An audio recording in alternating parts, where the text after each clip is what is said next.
Rafael, tudo bem, Rafael? Dor nas costas é comum depois da Covid? Por quanto tempo? Outra dúvida, posso depender daquelas bombinhas por um longo período? Hoje estou usando a Lênia 2 vezes ao dia. Rafael, eu vou até falar uma coisa aqui com você, que não é para você, mas a pior coisa que existe é a sabedoria na ignorância, sabe? E eu vi muitos comentários aí no YouTube, dos doutores de YouTube, falando um monte de bobagem de um vídeo que eu falei sobre isso, sobre questão de dor nas costas. É porque a maioria dessas pessoas que comentam isso, sabe, Rafael, são analfabetos funcionais, eles leem ou ouvem, mas não entendem o que você está ouvindo ou está dizendo. Eles não têm vocabulário suficiente, nem uma formação mínima educacional que faça com que eles interpretem aquilo que você está dizendo. Então eles ouvem palavras soltas e fazem a interpretação da cabeça deles, né? Em vídeos anteriores eu falei sobre essa questão do Covid-19, que mostrando que é uma doença sistêmica, né? Que o Covid-19, por ser uma doença sistêmica, ou seja, por atingir o corpo inteiro, ele pode dar vários sintomas. Certamente ele tem uma preleção maior pelo pulmão e pelas vias aéreas. Por quê? Porque no pulmão você tem muitos chamados receptores ACE2, que são receptores para angiotensina, ACE2, tá? E acaba afetando muito o pulmão, mas isso não quer dizer que outras regiões do corpo possam ser afetadas, né? Então tem paciente, isso que eu expliquei no vídeo anterior, só que as pessoas não conseguem entender o que você fala, né?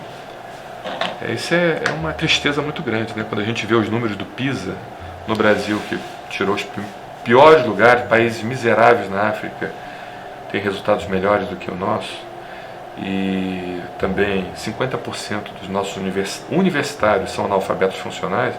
Aí você, meu Deus do céu, para onde a gente está caminhando, né? Alguma coisa urgente. Nós estamos no CTI, o Brasil está no CTI, paciente grave, o Brasil como um todo, né? Eu falei isso em vídeos anteriores. Por ser uma doença sistêmica, ou seja, uma doença que pega o corpo inteiro, ela pode atingir vários órgãos. E pode também dar dores musculares, osteoarticulares e musculares também, por causar um processo inflamatório muscular. Entendeu, Rafael? Então, dizer que o Covid-19 pode dar nas costas? Pode, como uma gripe pode dar dor nas costas também. A gripe também causa, como infecções em geral podem. Você pode ter mialgias, você pode ter dores inflamatórias provocadas pela produção de citocinas pró-inflamatórias que causam uma manifestação inflamatória no corpo inteiro. Mas a questão é a seguinte, a gente tem que tomar cuidado, porque hoje tudo é Covid-19, né? Tudo hoje é Covid-19. A gente até fica preocupado com os atestados de óbito, né? Porque o cara morreu de infarto, mas é positivo para Covid-19, aí bota lá Covid-19 em vez de infarto, entendeu? Então, é um negócio complicado. Será que você não está com algum problema realmente osteoarticular na coluna lombar, torácica, cervical, né? Tem que também fazer os chamados diagnósticos diferenciais. A gente não pode pensar somente numa doença causadora de um determinado problema. Tudo agora é Covid? Não é assim, gente. Pelo amor de Deus. A dengue aí está correndo solta. Dengue dá dor no corpo. Por exemplo. Está comendo solto e ninguém está falando de dengue. Os casos de dengue aí estão aparecendo aos montes no Brasil. E o pessoal baixou a guarda. Por quê? Porque dengue não dá mais dinheiro. O que dá dinheiro para bandidagem política é Covid-19, né? Da calamidade pública e compra de material sem licitação. Então isso é que é a grande fábrica de dinheiro, entendeu? Então tem muitas doenças que causam dores nas costas que não necessariamente são Covid-19. Você precisa ir para o médico fazer os chamados diagnósticos diferenciais para que você não erre, para que a gente não erre no diagnóstico diferencial. Tá bom? Então pode dar? Pode. Ok? Quanto tempo? Tudo vai depender da resposta de cada um. Tudo vai depender da capacidade que tem o seu organismo de fazer a modulação do sistema imunológico, supostamente, caso seja Covid-19, né? Caso seja confirmado o diagnóstico de Covid-19, a gente tem que ver quanto tempo o seu organismo ele vai conseguir eliminar aquelas citocinas pró-inflamatórias do corpo, né? E também fazer a regulação do sistema imunológico, porque o sistema imunológico, quando ele é atingido por uma infecção, ele fica desregulado. Então, isso é de cada pessoa. E você tem tratamentos que aliviam isso e um médico vai poder te orientar isso da melhor forma. Uma outra dúvida também que você me pergunta é: posso depender daquelas bombinhas por um longo período? Hoje eu estou usando a Lênia 2 vezes ao dia. É bombinha, né? A Lênia não é bombinha, a Lênia é uma medicação em pó, inalatória. O Alenia é um produto que são 2 remédios dentro de um. Você tem um broncodilatador e tem um corticoide inalatório. E esses 2 produtos eles têm uma ação de melhorar a capacidade pulmonar sua, entendeu? Mas toda medicação ela precisa ser avaliada pelo médico. Por exemplo, se você tiver realmente uma asma, na suposição, não quero firmar diagnóstico no seu caso, pelo amor de Deus, eu não lhe conheço, eu não sei quem você é, eu não tenho informações suficientes, eu não tenho nada sobre você. Eu só estou realmente aqui conversando assim em termos de conhecimentos gerais.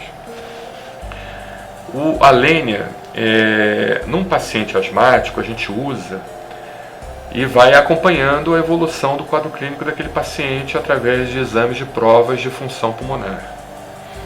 Ok?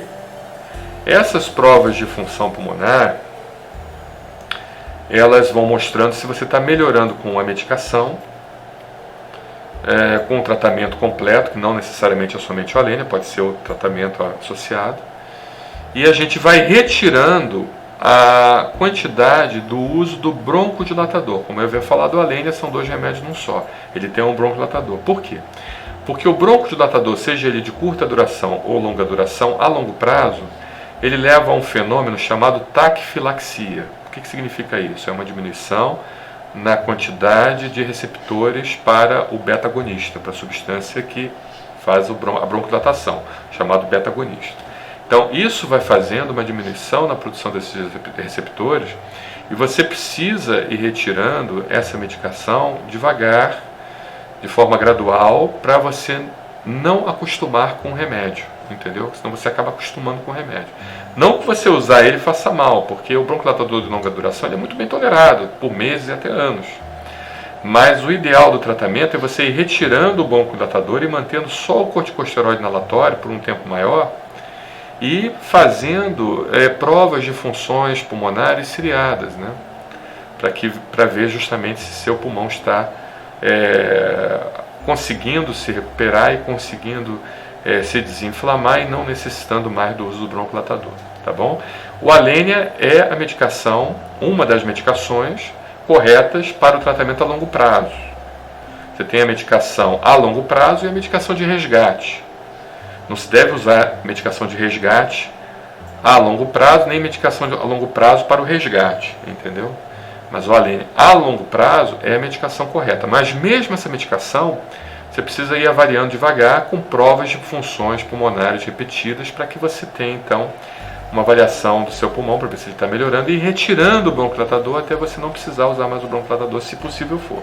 Mas tem casos de pacientes que não tem jeito, que você tem que manter o broncodilatador durante muito tempo. Então tudo isso vai depender da resposta de cada um, e lembrando que nós somos um organismo complexo, então você tem que tratar o nariz, tem que tratar o seio da face, tem que tratar o seu estômago, tem que ver se você está fumando, tem que ver, tem vários fatores também associados, que não é só o Alenia, não existe nenhuma medicação que seja milagrosa, não é uma vacina que vai resolver tua asma, nem um Alenia que vai resolver tua asma, nem seja lá o que for, tá bom? Um abraço, Rafael, obrigado.